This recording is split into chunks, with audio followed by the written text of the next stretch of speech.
तर hi hello सगळ्यांना नमस्कार। तर आज आपण बनवणार आहे अंडे भुर्जी। तर ही घेतलेत अंडी मी 5 अंडी घेतलेत।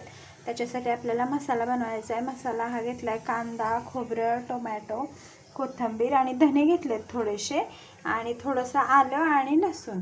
तर हे आपल्याला थोडंसं भाजून मिक्सरला बारीक करायचं आहे। तर हा सगळा मसाला मी तेलामध्ये भाजून घेतलाय आणि ही अंडी मी सगळी फोडून घेऊन त्याच्यामध्ये थोडंसं मीठ आणि हळद टाकली आहे। तर आपण आता हे थोडंसं तेल टाकून हे अंडे भाजून घेऊया। मसाला भाजलेला त्याच कढईमध्ये मी थोडंसं तेल घालते। ते तेलामध्ये हे सगळे अंडे घालायचे आपल्याला। हे आपण सगळं भाजून घेऊया छान। हे आपलं भाजून झालंय। आता आपण ह्याला काढून घेऊया। हे अंडे आपण काढून घेतले त्याच्यात आणि मसाला पण थंड झालाय, त्याला मिक्सरला बारीक करून घेऊया। हा मसाला आपण मिक्सरला बारीक करून घेतलाय। तर आपण आता भाजी बनवायला सुरुवात करूया। तर आपण त्याच कढईमध्ये आता हा सगळा मसाला टाकून घेऊया। मसाला आपला पूर्ण भाजलाय, त्याच्यात आता चटणी, मीठ आणि हळद टाकूया।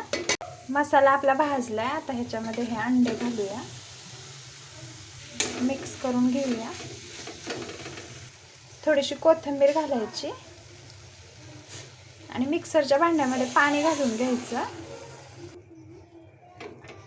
मिक्स करून घ्यायचं। ह्यात पाणी टाकून घेतलंय मी आणि हे थोडा वेळ असंच कढू द्यायचं आणि मग दाखवते। तर ही आपली छान अशी अंड्याची भाजी तयार झालेली आहे। चपाती, भाकरी कशावर पण छानच लागते भाजी। एकदा नक्की ट्राय करा आणि रेसिपी आवडली तर लाईक करा आणि कमेंट करा आणि चॅनलला सबस्क्राईब पण करा। धन्यवाद। तर भेटूया पुन्हा एकदा नवीन रेसिपीमध्ये। तोपर्यंत बाय।